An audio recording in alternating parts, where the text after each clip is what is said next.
And can we all rise for the pledge? I pledge allegiance to the flag of the United States of America and to the republic for which it stands, one nation, under God, indivisible, with liberty and justice for all.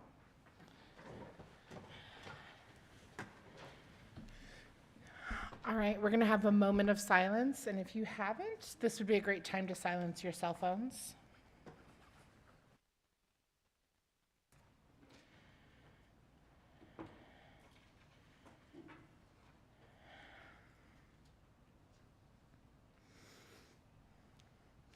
Do I have any board member statements?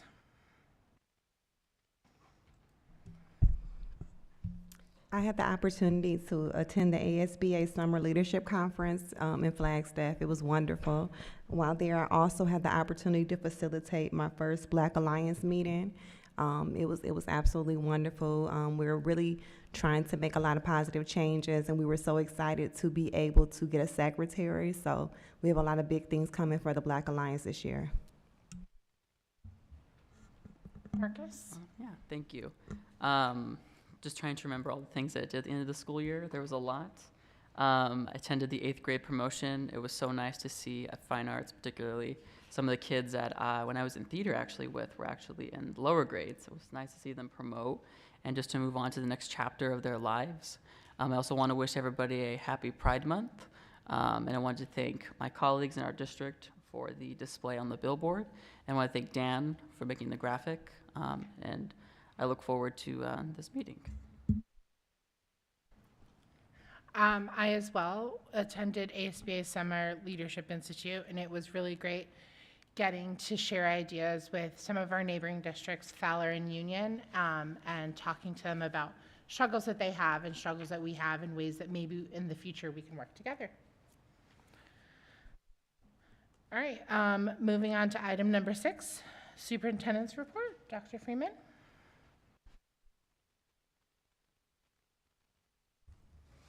Thank you, Madam President, members of the board.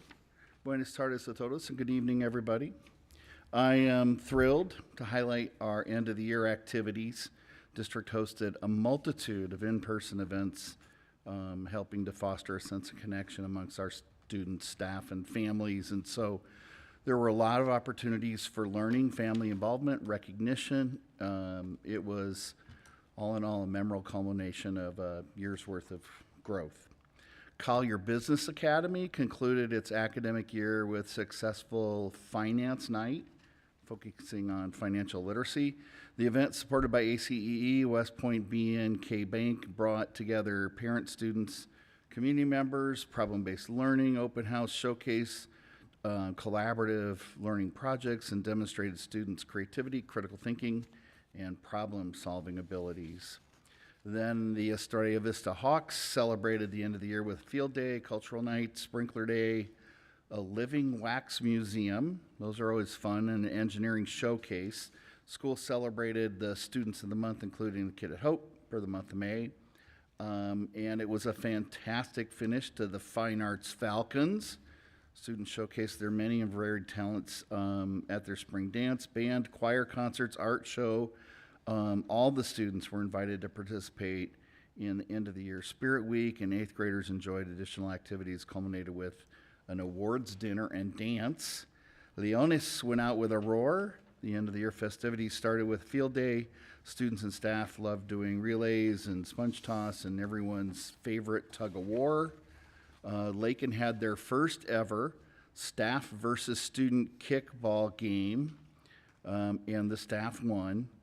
15-6. We'll see what happens when they get 8th graders over there. Because Firebirds didn't turn out that well.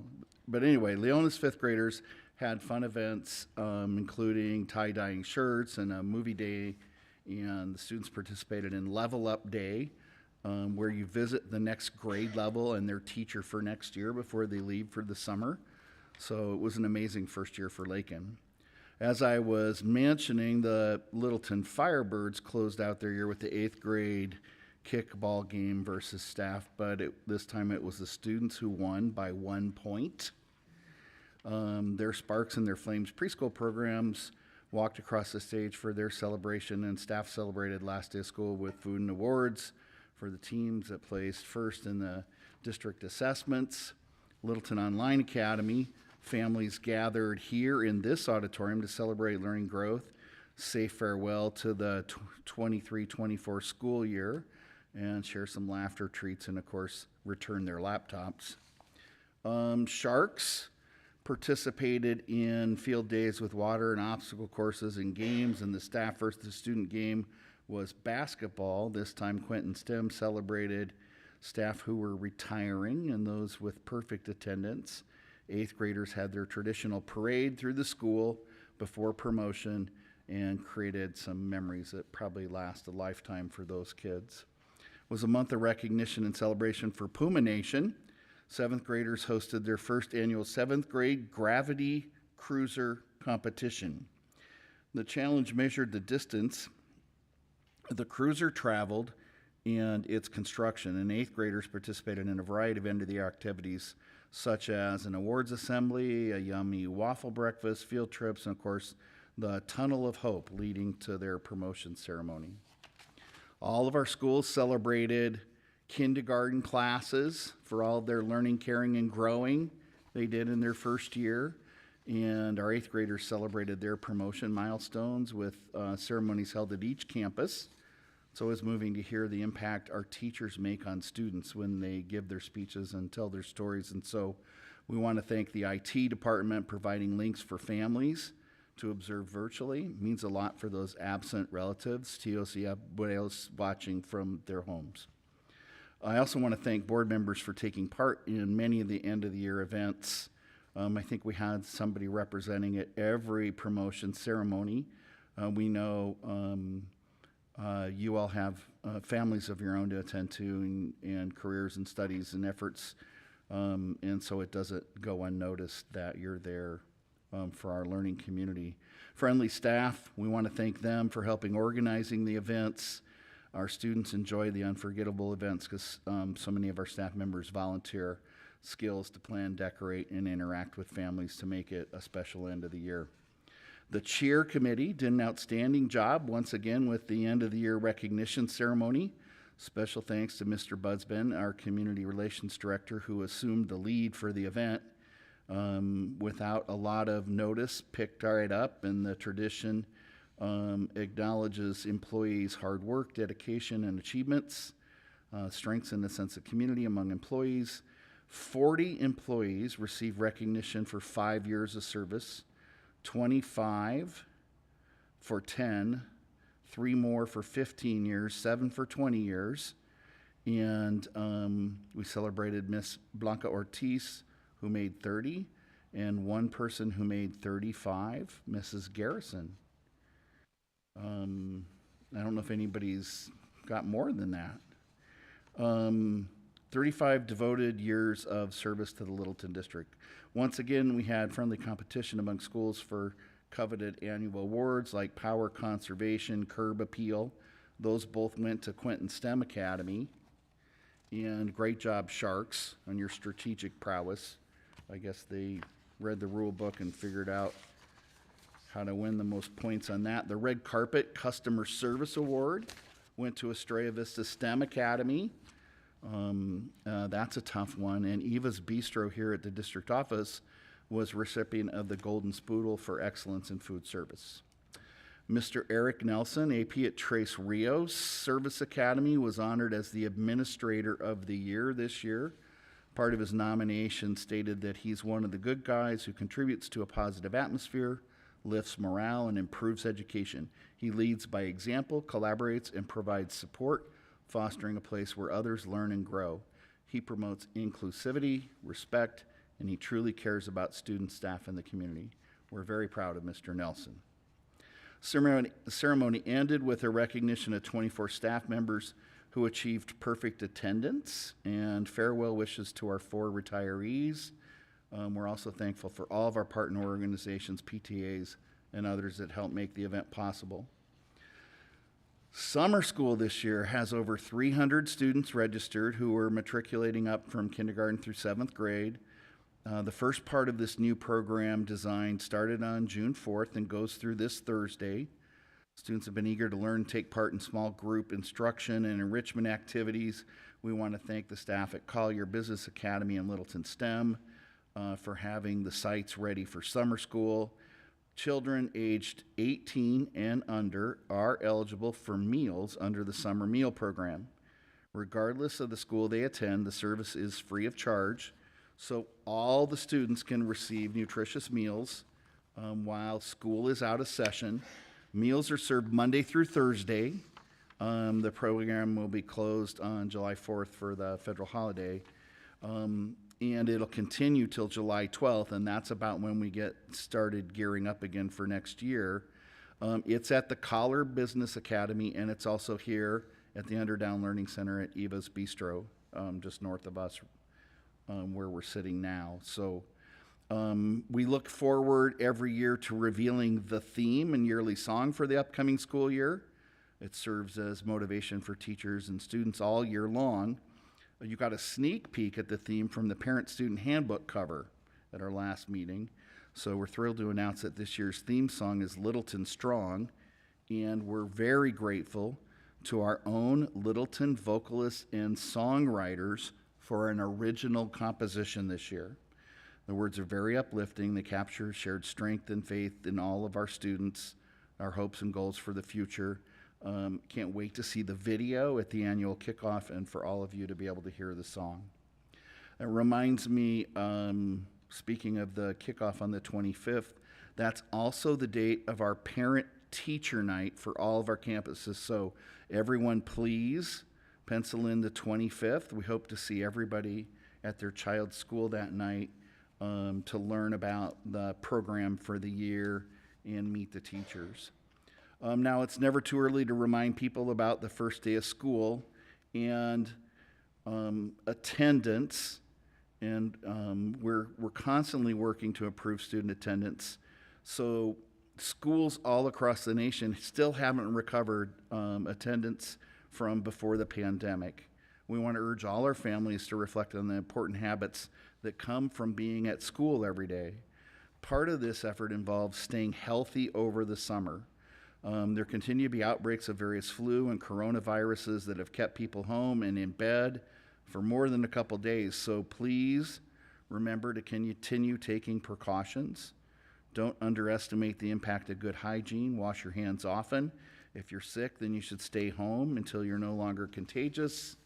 And we want to see everybody, Littleton strong, staff and students, rested and healthy for the start of the 24-25 school year.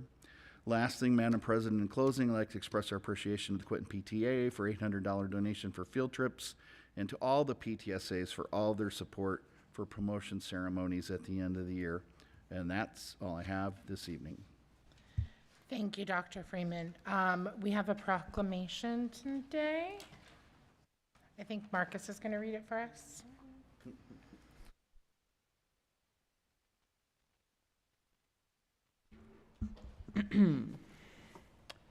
Proclamation for more equitable and inclusive schools for all. Whereas the mission of the Littleton Elementary School District is to create high-quality, comprehensive, and success-oriented learning and learning opportunities for everyone in our schools. And whereas we rely on our core values of trust, respect, integrity, collaboration, and dedication to continuously improve our ability to work together towards ensuring every student has equal access to quality, success-oriented learning and leadership opportunities. And whereas our entire Littleton Elementary School District community should be fully engaged in helping all of our students reach their potential, and whereas educators are lifelong learners who help students understand our full history and collectively humanity, and whereas our students live within a larger community with families with sometimes differing points of view that necessitates an inclusive and diverse environment. And whereas the district is committed to fostering a learning environment that is physically, socially, and emotionally safe for everyone, and whereas the Littleton Elementary School District serves as a diverse student body, which includes a variety of socioeconomic backgrounds, abilities, colors, races, religions, gender identities, and other vulnerable groups, and whereas the Littleton Elementary School District has adopted policies and regulations addressing discrimination and protected groups, And whereas the Littleton Elementary School District serves to create a safe and supportive environment that is welcoming and inclusive towards everyone. Therefore, be it proclaimed, the governing board of the Littleton Elementary School District stand firmly against all acts of individual and systematic discrimination, and believe that diversity is one of our strengths, and that strong relationships across the community increases trust and positively impacts learning, that we all address and deter bullying while working to understand how our words, actions, underlying beliefs impact each other. We commit to engaging in activities to create greater awareness of bias and elimination of discriminatory behaviors for its staff and students. Thank you, Marcus. Moving on, Ms. Garrison, our program showcase. Madam President, Governing Board, I have a treat for you tonight. I get to showcase student art. As you are aware, we've hosted the art show at the Avondale City Hall in April for several years now. Next slide. Through a partnership with the City of Avondale, we've had artwork on display for the community to enjoy. First, next slide, Jim, I would like to thank all of our art teachers who inspire our kids to produce such wonderful pieces. From Collier Business Academy, Miss Miha, Country Place Leadership Academy, Miss Walters, Estrella Vista, Miss Young, Fine Arts, Miss Walla, Lakin Prep Academy, Miss Parker, Littleton STEM Academy, Miss Brown, Quinton STEM Academy, Miss Garcia, and Trace Rios Academy, Miss Gonzalez. So, let's get to it. Gotta love it, right? I'm gonna start with kindergarten. Scarlett Garcia in kindergarten, Collier Business Academy. Oh, I forgot to say the most important part. These are the pieces that were selected for purchase from the annual art show. Okay, so I see you smiling over there. You can't help but. So I put them in the order of grade level just because they were so amazing to me. So Scarlett Garcia, kindergarten, Collier Business Academy. Gabriel Santos, kindergarten, Fine Arts Academy. And Adeline Ayala, first grade, Quinton STEM Academy. Next slide. We're moving on to some second and third grade pieces here. Elsie Tamayo, second grade, Estrella Vista STEM Academy. Eva Garcia, second grade, Quinton STEM Academy, and Ibera Amer, third grade, Quinton STEM Academy. Moving on to fourth grade, Megan Palmer from Estrella Vista STEM Academy, Penelope Castillo, Fine Arts Academy, Carlos Toledo, Trace Rios Service Academy. They just are so amazing. Eliana Parker, Fine Arts Academy, was a fifth grade one. Kalia Rose Mendoza from Lakin Prep Academy, 2 fifth grade pieces. Sixth grade, one of the cutest snowmen ever, but wait till we get to the next slide. Xavier, Arizona, Estrella Vista STEM Academy, and Jose Daniel Ochoa from the Fine Arts Academy. Jade Caldwell, Estrella Vista STEM Academy. These are 7th grade selections. Destiny Silva, Fine Arts Academy. Lanai Ramirez, Quinton STEM Academy. 7th grade, there was another piece from Lanai Ramirez from Quinton STEM Academy. Ticinia Teo from Trace Rios Service Academy. 8th grade, Lilia Ruiz from Fine Arts Academy, and Mercedes Vaughn from Quinton STEM Academy. Now, all of these pieces will be framed and hung here at the district office. Much appreciation once again for the art teachers who provide art opportunities for our students. The importance of art cannot be denied. Students often convey ideas, express emotion, explore color, develop fine motor skills, and or boost confidence, among other things, through art. Our last thanks to our talented, creative kiddos who allowed us to have the pieces this year. Know they will proudly hang on this campus to be enjoyed long after they were created. Any questions or comments on that cute stuff? I have a comment. I had the opportunity to actually be present and see all of the art, and I just cannot imagine how hard it was to make these selections, because I was absolutely blown away at the level of artistry that our students exhibit. So I do not envy whoever had to make those selections, because they were all unbelievably perfect and beautiful and unique. I'm in awe. Yeah, you almost have to just select it, yes. Throw darts, and you land on. Oh, yeah, and so they have been hanging out in my office while we're waiting to frame them, and people are already coming lobbying me for pieces to hang here at the DO, so it's amazing. Thank you. Thank you. Do we have any call to the public? All right. Moving on to item 9, is there anything that needs to be pulled? Marcus? Thank you. I would like to remove item, what's number 9, item A, intergovernmental agreements, IGAs, other renewals.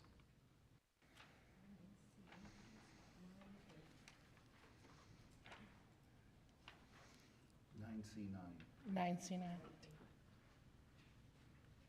Okay.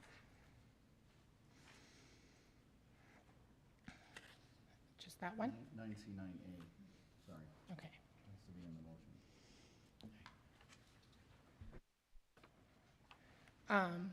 So Marcus, you would like to move 9CA9 or 9C9A? Am I Yeah. saying it wrong now? Yeah, to have individual discussion. Okay. Second. Yeah. The motion is to move consent agenda without 9C9A. Yeah. You need a second. Is there a second to move it? I'll second. All right, thank you. All in favor of approving the consent agenda without the item 9C9A? Say aye. Aye. Aye. Any opposed? Okay. Motion. I was focused on reading this at the same time. That's fine. Sorry. All right. All right. Consent agenda with that one item is approved. Going back to that item, Marcus? Okay, thank you, Madam President. If we could direct to open the first document, supporting document, and then scroll down to page, I believe it's page, it's going to be under page,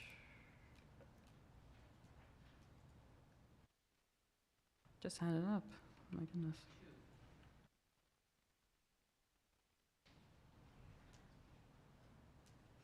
Is the Desert Drug Dogs LLC. Trying to find it. If you could find it before, it's this, yes, second page. Hard to say it, yeah. The lines aren't numbered, are they? No, it's on page 2, number, firm awarded, it's gonna be 1, 2, 3, 4. To the second one on page 2. All right. What is your concerns, Marcus? Okay, so I just wanted to kind of get some context and history as to relates of, I know it says we've been doing this since 2014. Just wanted to get, I know it says renewal sweeps at 8 elementary schools. I know we have 9 now, so I wanted to just ask questions of clarification if that's going to be happening at all 9 campuses. Do we pay for this out of pocket, or does the county sheriff's office pay for it? And what are the, how many times have we actually arrested kids with drugs and turned them in? Just some of the questions that I had for this item. Member Siniceros, I know this is my item, but I'd like to pass it over to Dr. Haid to answer some of those background questions that you have. Thank you, Member Siniceros, members of the board. So we've had a partnership with Desert Drug Dogs since 2014, as you mentioned. Initially, it was a deterrent, and we would sweep schools once a quarter. With your question about the 9 schools, online is the 9th one, so that's why we only have 8. And then the number of times that we've actually had students identified with things are minimal. There have been a number of times that the dogs have made a hit in bathroom areas and things like that, but what we do notice is that when the dogs come and there's a protocol for them the students exiting the classroom, and we bring the dogs in with the trainers, and they do a sweep of the classroom. There are lots of kids that say, thank you so much for coming and keeping us safe, because they know that there are instances that students bring substances that they shouldn't have on campus. Does that help your? Yeah, I guess the one thing that I really wanted to know is, do we pay, like I know they use our district office as a training facility. And so I just wanted to know, is something that do we pay to have them come to our campuses, or do we pay for it?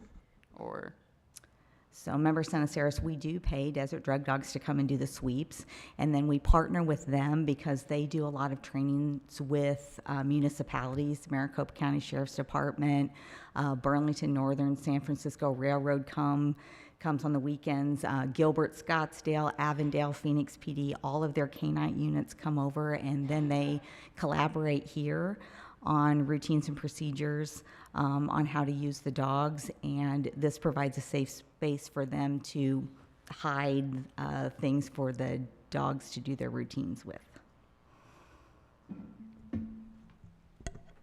I have a question. This started in 2014. I was not a resident of Arizona during that time. At that time, was that a big thing? Like, was there a big thing with the students of Littleton Elementary School District bringing drugs to school? Like, I guess my question is, why our district? I've worked for other districts, and I don't know. Well, I know they don't do this, and so it's kind of off-putting that in our district this is occurring. Like, what's the point of it? And second question, it seems as if, like, especially during these times where our budgets are stretched so tight and our teachers are not getting it, that seems a waste of funds. Member Barnett, members of the board, there are lots of things that districts put in, like vape detectors and things like that, to try to catch students doing things. And so for us, actually, I met with Desert Drug Dogs at the Arizona School Administrators Association in the summer and said, what would that look like? And they said, well, we come in, it's a deterrent, and they came in and trained our staff and different things like that. And so it's really about students being able to say that it's not just a thing that catches them on the wall, like the vape detectors or things like that, but they're interacting with dogs and they see people. But it wasn't because we had a drug problem. It was because we wanted to be proactive and not have one. And so since we have done this, Tolleson Union has come on board. They actually had several hits, and they do parking lot sweeps to the point they have weapons detectors there and drug detectors there for the dogs. So they sweep the parking lot, and Deer Valley has used them. We weren't the first. I can't remember exactly which school district we went and looked at first, but Deer Valley and Tolleson Union stick out in my mind the most, and Litchfield Park is now looking at using their services as well. Tolleson Union is a high school district. I don't know. I guess now I see what Member Sanders is saying. That seems a bit off-putting for elementary school, especially with the historical connotation of having drugs going through schools. Like that, and I see what you're saying. Maybe it's a deterrent, but I know that for a lot of students, it might also be a trigger to have dogs running through the buildings and them having to exit the building for that. It's a huge negative connotation to that. So I don't know. I wasn't aware that has been going on for this length of time, but that's very interesting. Well, like I said, we've had very positive comments from students and parents, and I have never received a complaint in my office, and the dogs have always run out of my office. I know that when I taught middle school for many years, this was very common, not common like weekly, but quarterly, we would have drug dogs come into our campus and go through the backpacks. So I wouldn't say that Littleton's, like Lisa said, we're not the only district that does it. I started teaching middle school 2006, and it was happening then as well.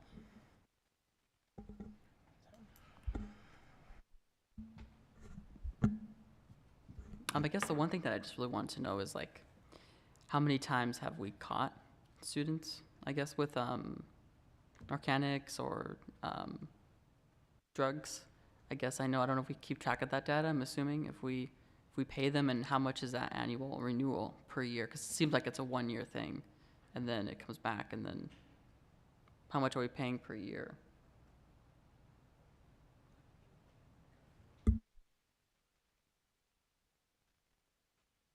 I have a question. You mentioned that they use our facility for training. Is that part of the agreement, or is there a fee that's associated with that for them to use the facility? Member Contreras, thank you for the question. There is not a fee. We just do in-kind services, and then because they're familiar with our school district, oftentimes those officers, the County Sheriff's Department, Avondale PD, they come and hang out in our parking lots and do their paperwork and things like that. And while I can't promise that we have quicker call times, I would say it doesn't hurt. Understandable. I too have heard some positive comments and feedback. I mean, both from where I'm employed and then also just from students and staff here within the district. It's, like you said, it's more of a proactive, preventative approach, ensuring that they, I guess the common message I get is that it's a sense of safety that they feel, so. Member Siniceros, we've paid them $5,100 to date for their services. Is that total or is that yearly? That is this year. This year.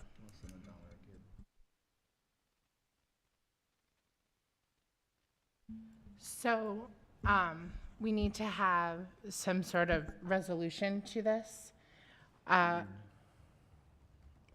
ahead, Dr. Freeman. Yeah, I mean, generally, the board's aware in the suspension report of the number of kids who are disciplined for drugs, and then some of them to a greater extent if they're second offenders or if there's an intent to deliver. And I think it's not the kind of thing that districts publicize a lot. So what I imagine is law enforcement and administrators and things like that are way more aware of the frequency and the amount of time we spend trying to do it. It's the reason that we thought deterring would be better, because if we're not deterring and they're carrying things around school, then we're chasing.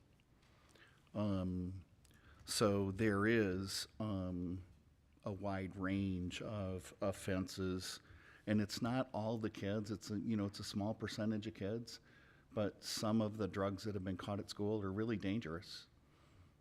And I don't think most parents would want their kids exposed to them. So I think there's actually more that we don't catch than we do catch. If the kids were going to be totally honest with you, I would hate to get rid of this program and not have something in its place, or to explain to a parent who had something shared with them at school, that we could have done more than we did.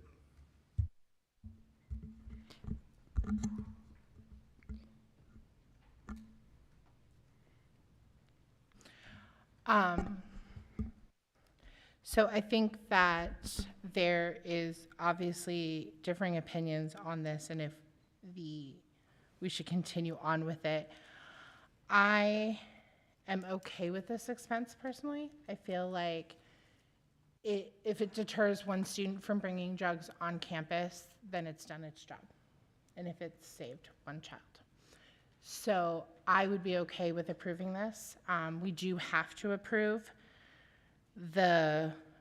all of them. We can't table the entire list, but I'm open to other members' opinions and ideas. So we can pass this or not pass it, whatever that is. I just want to echo Member Sosanek. I think, like you said, if we can prevent one student, then we've ensured the safety of the students. That's our goal. That's what we're here for. I'll just leave it at that. I understand the viewpoints. I guess the one thing that I would just echo is how much how much more rights should our students give up for the comfort of their mental state at our schools? I know when I was a student, I actually went through this program, actually, when I was a student at Fine Arts. Actually, when it started, when Fine Arts was built, actually, in 2015. Is to not make it feel a welcoming and safe environment. Kind of made it feel like I was in like a lower socioeconomic area, simply because this was a very common program and thing. So I don't want it to be a continued norm in our district. I don't want it to be like, oh, because I live in the Cashion area, dogs come to my school, but if I'm in Scottsdale, that's not a thing. And I don't want that to continue in my community, so I'm not going to be supporting this. So, I know that I understand the concern that we want to deter the children from bringing drugs to school, in kindergarten or what have you. But there are free prevention programs, education programs, and people who will come to our schools for free. And this is quantitative data that they have actually been a better deterrent than having dogs walking around the campus. And if you think about it, the disruption that it'll probably cause the classroom, all the children evacuate the classroom so that the dogs can come and sniff your backpacks. It's a historical context to it that is so ugly. I know that is not the intention here, not at all. But really the likelihood of them catching a student who had drugs on that particular day is probably slim to none. And I would warrant that it's a lot more likely that if we provided education programs, things that are free to our district, we would probably, do a lot better to deter students from using drugs, for distributing drugs and things of that nature. And there's data to prove that. So for that reason, I'm not in support of this. Somebody has to make a motion to either move it with or without. Yeah. The rest of the things on there, you guys are like our computer operating systems and stuff. Okay, I motion to approve everything on this, minus the Desert Drugs Dogs LLC. I would second that.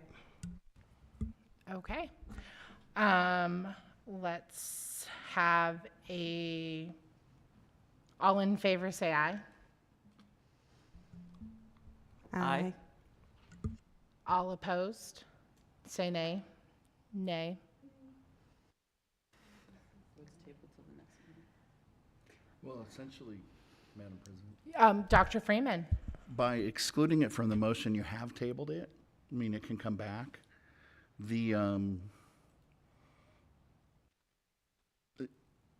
Please don't think I'm trying to unduly influence members of the board. There are things on that list that we need renewed by July 1st. So, Can I make another motion?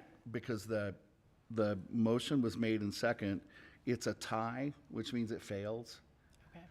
So can I make another motion now that motion has failed? I think since the motion has failed, you can make another motion. I'm not an expert in Robert's rules, but you're the president, so actually I think you get to decide. That's never a good thing.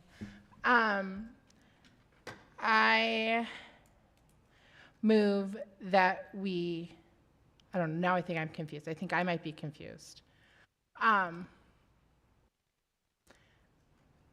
going to make the same motion that Marcus made because I realized my mistake now. I move that we approve everything with the exception of the Desert Dogs in order to get everything else approved. Do I have a second? I'll second. All in favor say aye. Aye. Any opposed? Okay. All right, 3-1.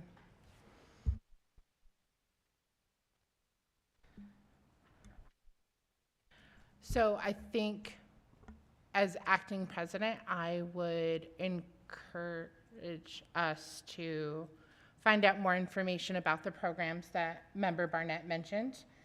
And at a future meeting, we can have a discussion of what we can do. Because I think that the majority of the board feels that this is a need, that we have education as a need or something. And so that can be something we look at in the future. Yeah, it's been since it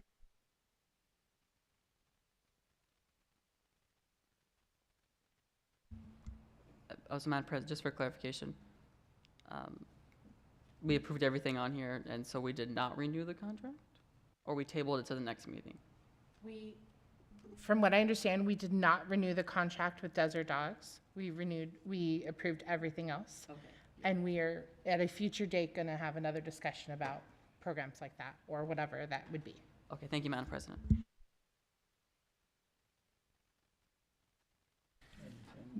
Moving on to item 10, proposal of expenditure budget for fiscal year 2024, 2025.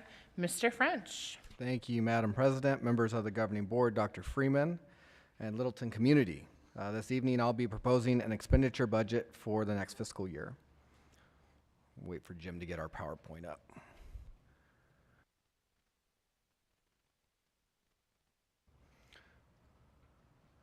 Jim, if we move on to the budget life cycle page, this is an item that we bring to the board every time we do a budget presentation.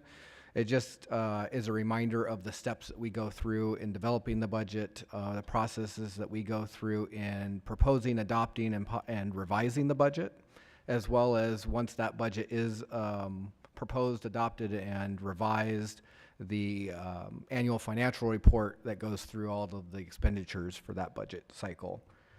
Another important item that we have on here is once we propose and adopt, we'll be discussing tax rates. Tax bills are mailed to the community in October. We are able to revise our budgets in December and May. I believe this year we're also going to have the opportunity to revise in September since legislature hasn't finished appropriations for their budget for next school year. So if there are any assumptions that I have made in tonight's presentation that are incorrect, we'll have the opportunity to revise before tax bills go out to our community in October. As I mentioned before, legislature has not adopted a budget for next school year, so we don't have a lot of information on what increases, if any, education will receive. We have heard from the legislative body that they do not plan on cutting education, which is good, in attempt to balance the budget for this fiscal year. We are assuming two pieces of information for the creation of this budget. First, administration is assuming the legislature will provide the statutorily required inflation funding to the base support level. This number is based on CPI, which is the Consumer Price Index, or 2%, whichever is lower. With that being said, we have built in the lower amount, 2%, into the base. This increases the base support level from $4,914.71 to an even $5,013, which is an increase of $8.29 per weighted ADM. The other assumption the administration is making is the anticipated ADM growth for the new fiscal year. The district is estimated an ADM growth of 202, roughly 3.6%. This is in line with growth of the district's experience this fiscal year and slightly lower than demographer expectations for this year due to ESA growth over the past year. There are two pieces of the budget the district does not have information on currently, so we're not estimating them, we are estimating them to stay constant. The state has not released any information on the possible increase to transportation route miles or district additional assistance. To be conservative, the district is leaving these at current year levels. Yeah. If the amounts discussed today are not correct, after the legislative session is over, the district will have until September to revise the budget to corrected amounts. So if we go on to the next slide, this is reviewing our M&O budget calculations. So the base support level, which is at the very top there, 2025 BSL, and the transportation revenue control limit are added together to get a revenue control limit, third line down, of $41.55 million. The M&O override is $6.23 million, increase of $500,000 from FY24. We're currently estimated carry forward from FY24 of $4.9 million. This number can still be a bit fluid with purchase orders still being paid the last 2 weeks of June. This is an increase from last year, but I want to remind the board this is intentional because we carried forward the majority of the $1.4 million we received last year in one-time funding from the state to pay for our longevity program. So it's only a third of that is going to be paid out this fiscal year. There is a transfer to the Energy and Savings Fund of $199,000. This is the same as the prior 3 years. We'll have additional Prop 123 money of $359,000, providing an overall FY25 general budget limit of $52.91 million. This is an increase of $2.94 million from our last revised budget in FY24. In review of our district's assessed valuation history, we're going to start in 2015 and go all the way up to 2024. You can see in 15-16, we had moderate growth to our property values, and then you can start seeing stronger growth from 2017 forward. Growth in the primary assessed value in 2022 was in double digits at 12.38%, 10.84 for 2023, and last year grew 14.67%, the highest in the last 10 years. Annual growth in existing property is limited to 5% annually, which was Prop 117. However, growth from reclassification of property and construction is not limited. This upswing in value is credited to new construction in the district and the conversion of vacant land to residential property. With a high number of building permits in Avondale, it is expected the district will continue to see strong assessed value growth for the next couple years, few years as well. If we take a look at tax rate history, this is going to give us a 10-year look back of the tax rates for the district. Using preliminary calculations, the district has estimated a tax rate for FY24 of 4.6937. This is a decrease of 17.29 cents from last year. The decreased tax rate is due largely to a very strong growth in the assessed value that you saw on the last slide. Truth in Taxation deals only with the amounts levied in adjacent ways. It is funded by the primary tax rate and authorized by the governing board. Littleton has set a levy for adjacent ways of $150,000 for the FY25 budget. A truth in taxation notice will be posted and a hearing will take place with an adopted budget next month. Our publication for truth in taxation requires the district post a levy amount of a $100,000 home and a levy without. Without the levy, the rate would be zero. With the levy on $100,000, the rate would be $3.39. This is a $10.85 decrease from last fiscal year. We use adjacent ways to pay for items such as ingress, egress of our school properties. It can be used to repave or reconstruct fire lanes for the school district. So that's essentially what adjacent ways is used for. We used a lot of adjacent ways funds on the new construction of the Lakin property. And we have 3 additional sites and as well as some maintenance that we do here at all the other school sites for our drives, and we need to replenish the fund. At this point, I'd be happy to answer any questions the board has. I don't see any questions. Thank you, Ryan. All right, moving on to number 11. Oh, I am sorry. I just want to keep going. All right, do I have a motion? I move the governing board adopt the proposed expenditure budget for fiscal year 24-25 as presented and the authorization of expenditures in the M&O section in excess of any subsection provided all expenditures do not exceed the total budget. Do I have a second? I second. Rachel. All in favor, say aye. Aye. Aye. Any opposed? Motion passes. Now, number 11, Mr. French, solar cost benefit example. Thank you, Madam President. In our May meeting, there was comments made to see if we could provide some information on what a potential solar project would look like. We didn't have a lot of information, but we did have information from a conversation we had with a vendor from 2022. So we did want to put that information up on the TV or the monitor for the board and go through that. Did want to let you know that, we did have discussions with an ESCO, which is an energy savings company, back in 2022, and they did some preliminary designs and analysis for a solar array at each Littleton location. This discussion was spurred on by the introduction of the Inflation Reduction Act signed by President Biden. I believe some of the board is familiar with the act, but essentially what it does is it would potentially offset the cost of building solar structures by 30 to 40%.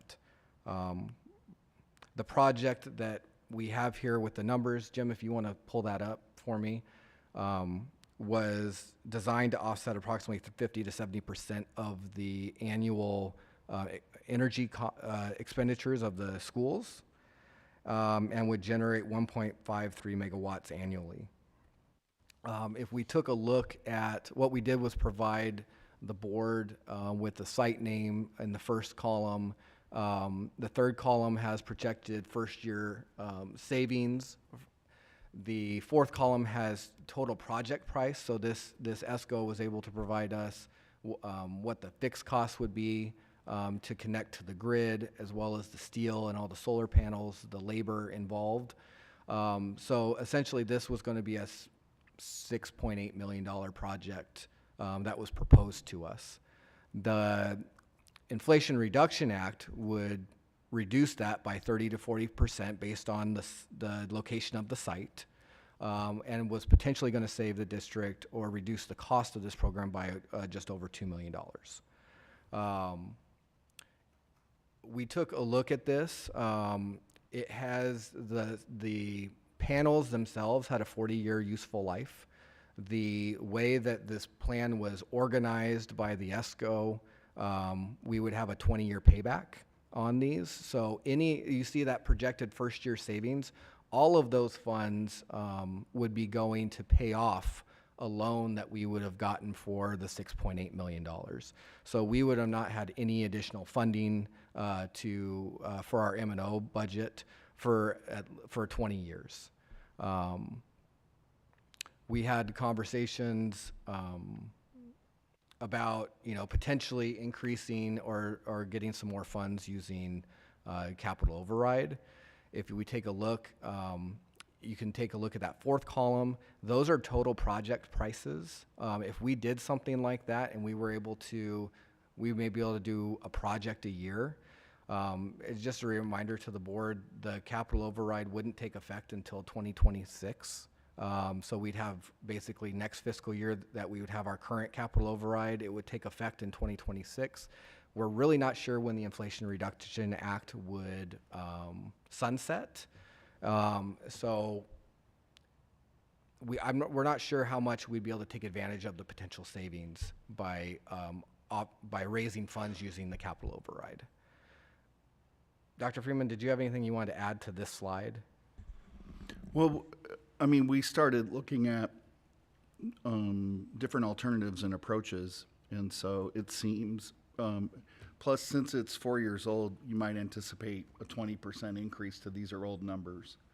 What Mr. French and I thought we'd do if the board wanted to move forward would be to invite the different providers to bid competitively for the work, right?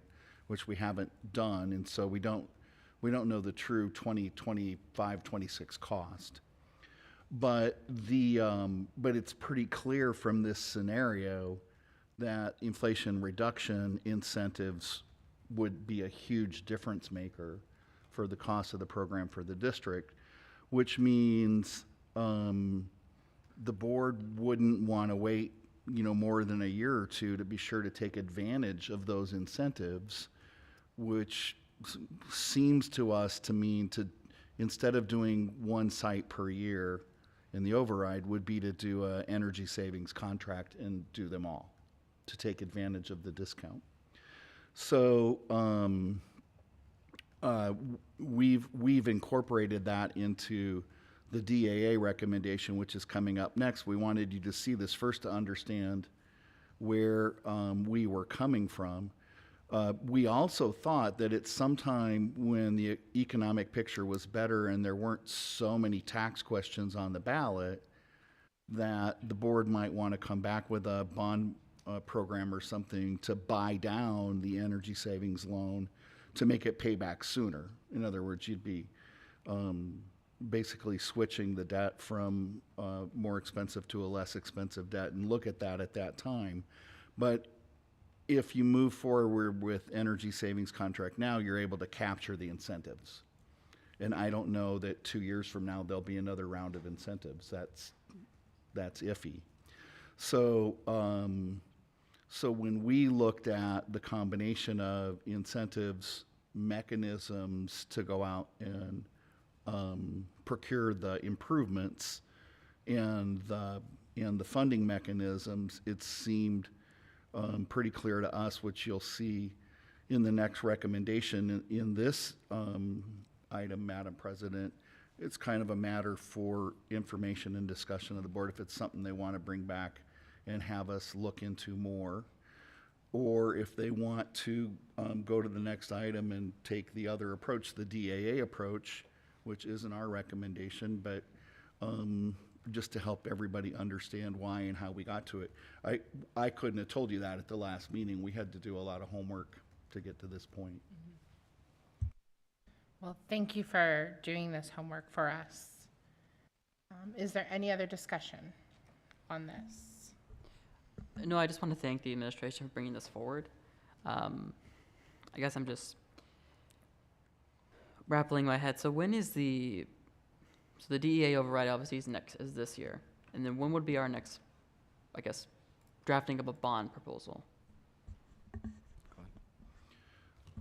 Madam President, members and Sarah, so we did in our long-range planning for election initiatives, there's a regular interval for the capital override and the operations override because their sunset is set in statute.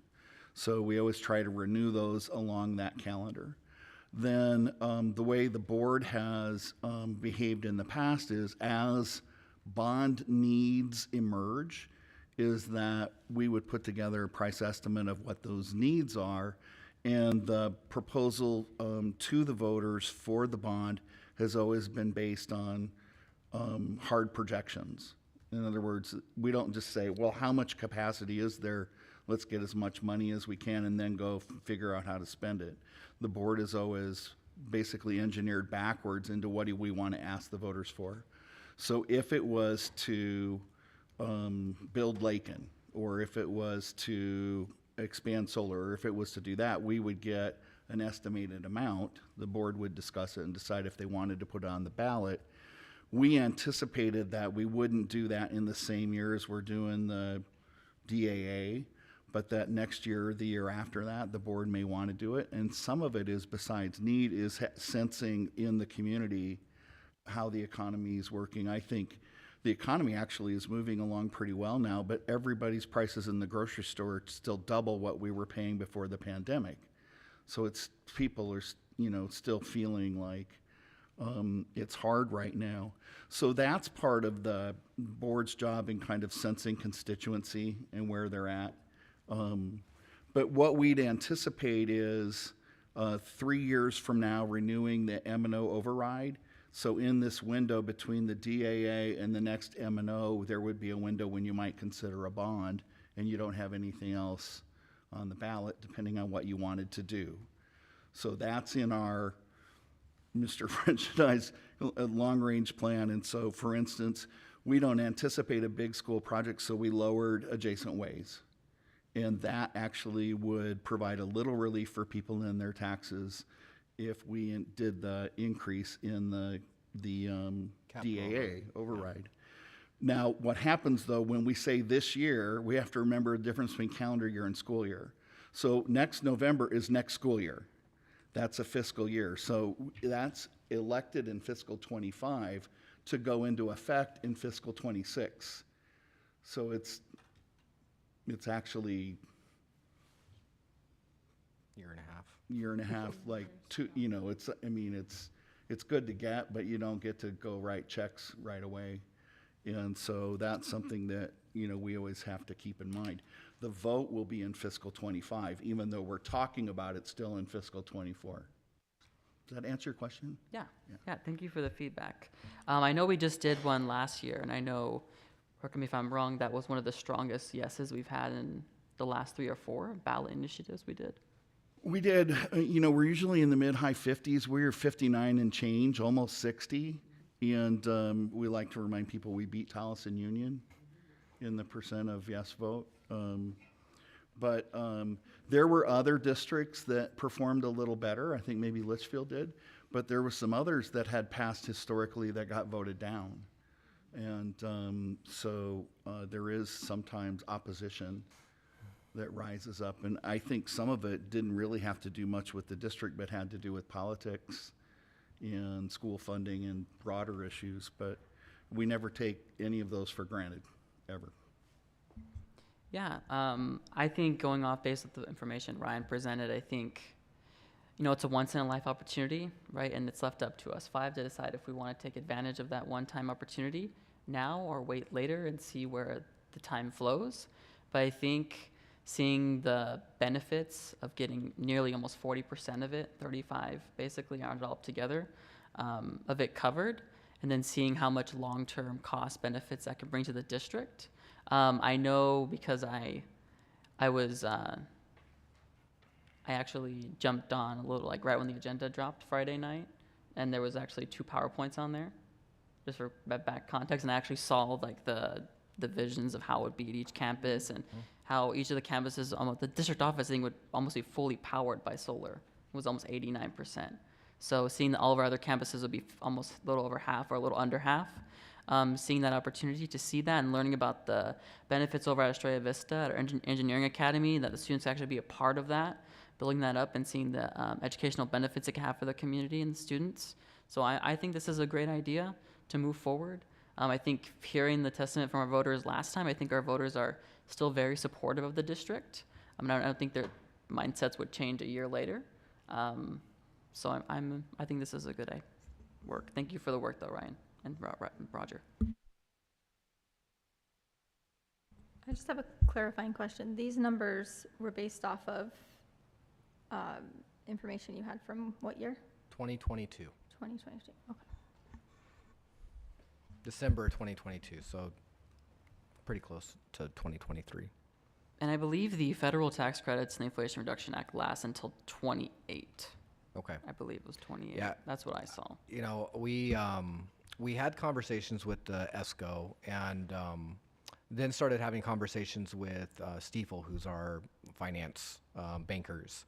And there was a lot of gray area on how this Inflation Reduction Act would actually act, what the mechanism or what the vehicle is for the school district to actually receive those funds back, and then where those funds have to go once we get them back. If they are restricted, if, you know, what can the school district do with those? So I think guidance just came out, if I'm not mistaken, maybe 4 or 5 months ago. So this is still a very new process.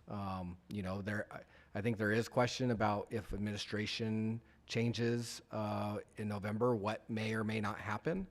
But we are willing to still have that conversation, and like Dr. Freeman said, if the board wants, the next step would be to draft an RFP and put a scope of work in and have these companies respond to us on, you know, what they would do, what it would cost, and so we have a better understanding, and we wouldn't have 2022 numbers, we'd have current information. And just to be clear, because we talked about elections, the energy savings process is a procurement process, so it's up to the board, not the voters. If you wanted to get relief from that debt, then you would go to the voters to finance it in another way. So we've done 3 or 4 energy savings contracts since I've been here, but 20 years would be the longest that we've done, and most of the time we're under 10, so that the payback starts coming back sooner. It's a more manageable debt and ends up costing less. So that's a bit of a stretch, and probably the biggest part of that is the increase in steel cost. That is one of the items that we mentioned in the budget, which was the Energy and Water Savings Fund that we're transferring money into. That's part of an energy performance contract that was entered into the district that we are paying off currently. Any other discussion before moving on? All right. Moving to item 12, DAA override election and pro statement. Mr. French. Madam President, thank you very much. So with the discussion or the information presented in item 11, I think Dr. Freeman alluded to the district's recommendation that we take to the for the board this evening, which would be calling for override election of the 3.35 million. Dr. Freeman had alluded to the fact if we waited for the 4 million and only use that to procure items like this, then we may only get 1 or 2 shots at the apple before the Inflation Reduction Act sunsets. We also did some information as far as pro statements for the board to take a look at. Jim, if you would open up the pro statement on the $3.35 million override election resolution.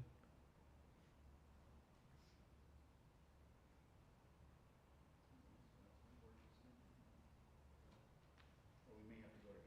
Are you in A, 12 or 12A? 12A, I'm sorry, Jim.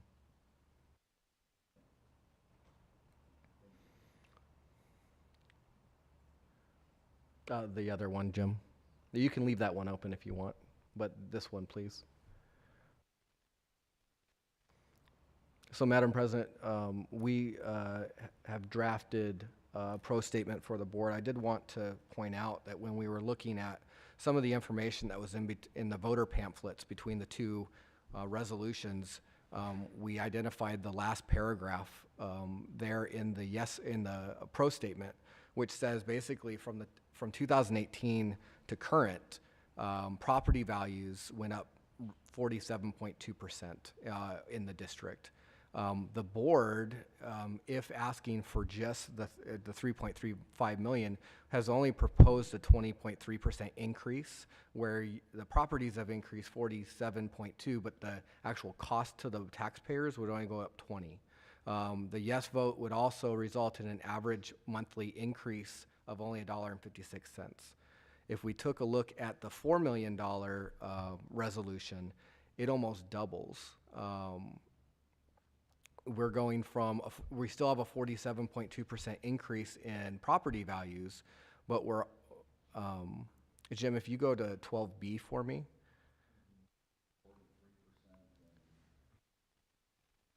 Yes. Yeah, 43.6, and an increased monthly ask almost double at $3.36. We feel like, any of the other energy or sustainability projects that we want to do could be covered in that 3.35 because we already buy buses. It's already part of the capital override. Member Sinisteros, if we do decide to get relief, potentially using another financing vehicle such as bonding, this would be a lower tax rate for the community, so they didn't have to have hit both times, if that makes sense. So, happy to answer any questions about either of the resolutions.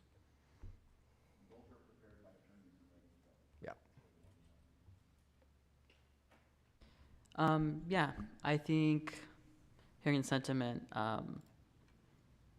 the incentives are there. I think if a bond's coming up and the board wants to do this maybe next year, I know we have a new board coming in, then a new superintendent. So maybe best to start these conversations, start them back up at that time next year, January. I'm okay with doing the 3.5 million, having relief. I agree. I just feel like this is such a big topic, and I feel like it is important, but at the same time, I mean, just looking at the statement that for the 4.0, or for the 4 million, that it increased from 20.3% to 40%, which is very close to the increase in the property value. Yeah. Like, me just looking at that as a homeowner was like, oh my gosh. So again, I think that this is definitely an important topic for discussion. I personally would like more information before I, can make an informed decision, as to say, so to speak. But yeah, I would much prefer to go with the 3.35. Yeah, and just for clarification, this is going to be on the ballot, right? Or this will be in the pamphlet that they get in the mail. And I think Correct. seeing a Members, 43% increase, that's, this is pro statement that the district prepared on behalf of the board. A pro statement is required by the Littleton Governing Board to be in the pamphlet.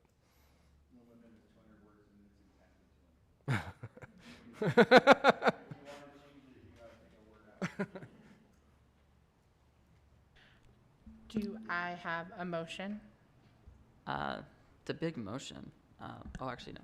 I move the governing board adopt the resolution ordering all matters necessary for a district additional assistance override budget limit increase of 3.5 million to be held on November 5th, 2024, and the accompanying governing board statement.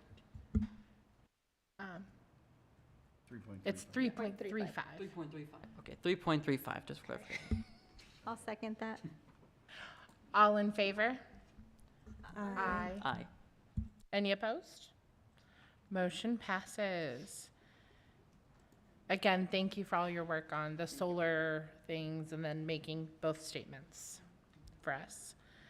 All right, moving on to item number 13, preschool program reorganization.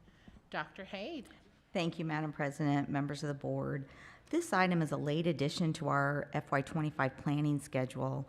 Our HQEL grant that we were awarded in fiscal year 22 ended, and we had applied for the replacement grant.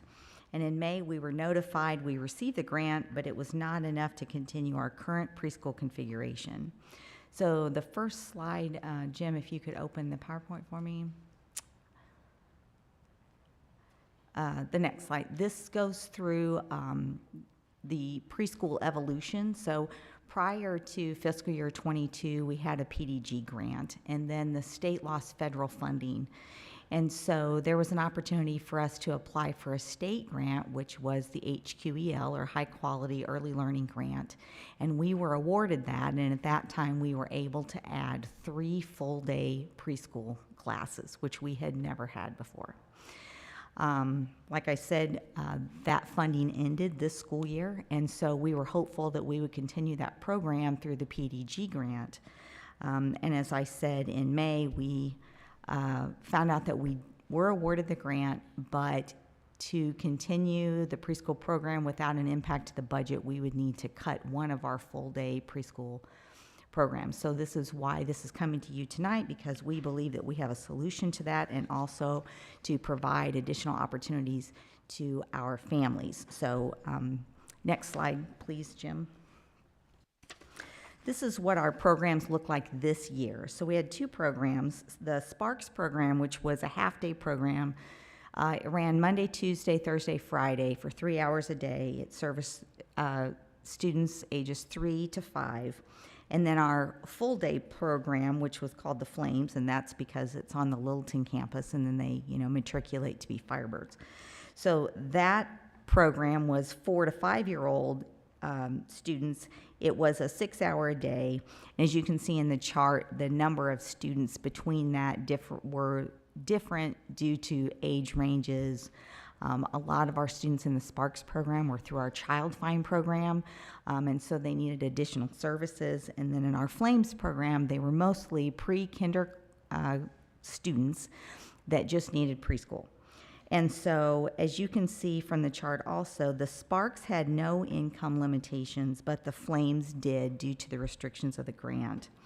And as you can also see, last year we had 130 Child Find Service seats and 6 seats in the Flames. We had 24 income restricted seats in Flames, which we get additional scholarship opportunities through the First Things First program. And then in the Flames, because it is an income restricted seat, we had 54. We did provide opportunities for paid seats, which we charged $200 a day for our half-day program. But because our program was full, there were only 2 seats that were allowed to be paid because we were at full capacity. So that brings me to our next slide, and I'd like to do a side-by-side comparison. I'll go into the larger slide that I just showed you for fiscal year 25, But just as a side-by-side comparison, if we did no reorganization, we would need to reduce one of our full-day pre-K classrooms. We would lose 20 preschool seats, and we'd have 169 seat program capacity. Under the reorganization that we're proposing, we would have an increase of 40 preschool seats, and we would have a program capacity of 256. So let's look at fiscal year 25 more in depth. So we're proposing to increase our capacity to 256 students, and it would potentially reduce our waiting list from 222 students to 162. So we have run a waiting list since COVID, well over 100 students waiting to get into preschool, and we have not been able to service those students in our community. So our proposal would keep the Sparks program as is. There's 12 sections, that's what that number is. So there's an AM and a PM section. And then we would increase our Flames from 3 sections to 5 sections. That's how we would get the increase. Now, the budget neutral piece of this is we've never had an opportunity to really pay for preschool seats because we didn't have the capacity. So this would allow us to have 60 paid seats, and I'm going to walk through our market value and what we're requesting the fee structure to be should the board approve this program this evening. The next slide, just so you know that we do have an additional partnership for our students, and we still have 222 students on the waiting list. Our Head Start partnership, which also sits on the Littleton campus, they have 9 classrooms. They serve birth to age 5. They're 6 hours a day, 4 days a week, and the number of students they have in their class is 25. They do have income limitations. They do have to provide some child find service seats, so typically that's speech and language or developmental delayed because of the requirements for certification. And then they have 198 income restricted seats, but if you do not qualify, then you cannot get into that program. So I wanted to give the board an opportunity to look at half-day programs. This will show you Littleton's current program and then our proposed. So you'll see our surrounding districts. These run anywhere from 4 to 5 days a week, and the cost ranges from $200, which is our current price, and that's Dysart's current price, all the way to $460 for private care 5 days a week for a half-day program. It is monthly. Did I say weekly? I'm sorry. Daily. That is, you know what? That is really expensive. No, it's monthly. Thank you so much. Yeah, that was scary. Who is paying that? Right. So let's look at that daily cost on a full day program. No, so if we go to the next slide on a full day program, our market comparison. So we would propose that we charge $500 a month, which would put us in line with Avondale and also put us below most of the other surrounding districts, including the private placement. Union Elementary has a little bit lower. That program is subsidized through a partnership they have with the YMCA. So if you pay your YMCA dues, then you get a reduced price. So that's, you know, you're paying one way or another. So, and then it was actually really hard to find a 5-day, full-day program in the surrounding area. That's a private placement, and you can see the monthly cost at La Petite Academy is over $1,000 a month. So that's what we're looking at. And if anyone in our community does not qualify under income restrictions, then they can't get into our preschool program. So this is why we're bringing this forward today. So the next slide, I want to talk to you a little bit about community benefits. This would provide additional opportunities for all families in our community regardless of their income. It would continue to serve our high-needs students, and it would increase access to high-quality education in the early years, which really benefits our long-range goal of our students being successful academically and then, of course, a future in life. It also increases opportunity for community engagement. And then the bullet that says possible increase in kinder enrollment for fiscal year 26, this is what we have found, and we've had this theory for a little while. Enrollment history shows that our pre-K students more often than not choose Littleton for kindergarten. We think that's because they're already there. Parents are already familiar with the campus, the program, the staff, the office staff. And so right now, our enrollment sits with the most students enrolled at Littleton for fiscal year 25. And then should the board decide to move forward with this and want to talk about a benefit for our staff, we could have a possible employee benefit discount, and I believe Mr. French checked with Dysart, and the first student is 20% off, and then each additional student is 15% off as you go on. And as I had mentioned before, we worked out the numbers, and this would be budget neutral for the upcoming year either way. So our recommendation tonight, by increasing the program, if we can go to the next slide, Jim, we're asking the board to approve 2 additional FTE preschool teachers and 4 additional FTE preschool paraprofessionals to cover the increase in the program, and adopt a fee schedule of $250 for half day and $500 for full day. And a month. I am on for the day. Full-time equivalent, full-time day, like, yes, a month. And if you have any questions besides the fact I've called the monthly rate, the daily rate all evening, I'd be happy to answer that for you. I don't have any questions. I just want to say it was very well put together, and I think it's a great idea, all things considered. I know that even within my community, the biggest concern that a lot of people had was, just the cost of daycare or childcare for their children who are in that transitional age right before they enter in kindergarten. And I know that that was a huge determinant factor when that child did enter kindergarten. They're already in this program, and a lot of them were charter schools, unfortunately. They're offering this, and so I may as well just continue with this because my child is used to that campus, my child is used to those teachers.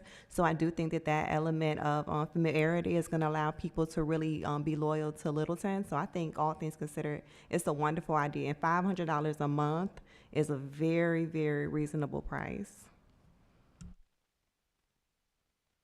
I agree. I've actually, coworker of mine has her son enrolled, and I hear lots of positive feedback about it. I've also heard positive feedback from parents just across the district. So I think, thank you for all this information. It just reinforces the need and the benefits. I just have one more thing. I hope that in the future we can maybe expand that to other campuses so that it's not such a kind of a lopsided thing where Littleton has so many students and then some of our other schools have so few. So that's the only thing, but I think this is wonderful. So, Member Barnett, let me just tell you that the 2 new classes, one would be on the Lakin campus and one would be on the Country Place campus. That's where we have the space and the licensing.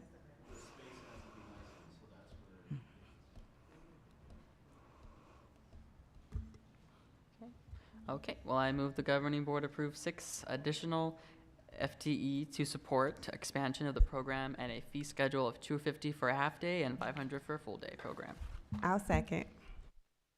All in favor? Aye. Aye. Any opposed?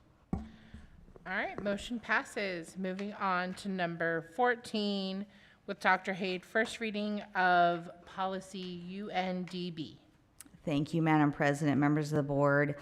This is the first reading of policy IJNDB, use of technology resources in instruction.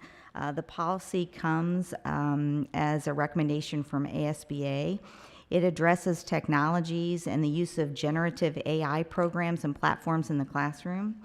ASBA is proposing this change as a result of the work from the Arizona Institute for Education and Economy housed at NAU. It's not the only thing that protects our students, but it is a good start, and Mr. Verrill has been instrumental in working with the state groups on AI, and we are sitting in a really good place, and we're just looking for feedback. Otherwise, we would take the policy as recommended from ASBA. Any discussion? Okay. We think there'll be more to come. Yes. Yeah. All right. Hearing none, we're to come back on consent. Yes, and that was just for discussion. So now, item 15, we are going to recess into executive session to discuss Legal advice. legal concerning advice, public body yeah. Regarding superintendent selection process and related issues. What he just said. All right. It's not written here, I apologize. Legal advice. I second. All in favor? Aye. Any opposed? Okay. We are recessed at 7:26. We may have action after the meeting.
All right. I am going to bring us back into regular session at 8:01. Moving on to item 16. Award of request for quote RFQ for superintendent search firm.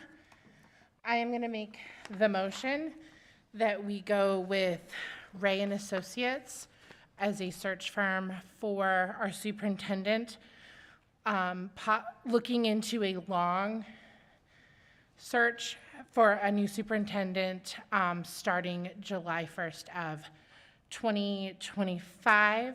And I'm going to ask that the district and HR look into posting both internally and externally a position for an interim superintendent to take that spot for, at minimum, January of 2025 to that July 1st, or until we find a candidate that is acceptable. That was a lot. So do I have a second? I second. And I'm going to ask for a roll call vote. Mrs. Reyes? I'm sorry, Mrs. Sashinek? Aye. Mr. Ceniceros? Oh, yes, I vote aye. Mrs. Contreras? Aye. Mrs. Barnett? Aye. And I think we can say that'll mean that the board will be able to share more information in future meetings. So we hope that this does allow now the board to be more public with our discussion and our processes going forth with Dr. Freeman leaving his superintendent role, and we welcome any community input into what that looks like. And item number 17, future agenda items. Is there anything we need to add to a future agenda? It's not more of a added item, but I know it's just follow up. I know I sent an email about the policy IHMD policy revision to the badge, for the badges for the students. I just wanted to know that that's a follow up. If I could get a response anytime soon on what we plan to do with that. Mm-hmm. Check with the president. Yep. I'll send her a text. That will not be me. Unless she can't make it, then. Okay. All right. Anything else? All right. So I will entertain a motion to adjourn. I move that we adjourn at 8:03 p.m. I second. Marcus, all in favor, say aye. Aye. Aye. And we will have our next board meeting on July 9th. We welcome all of you to be here.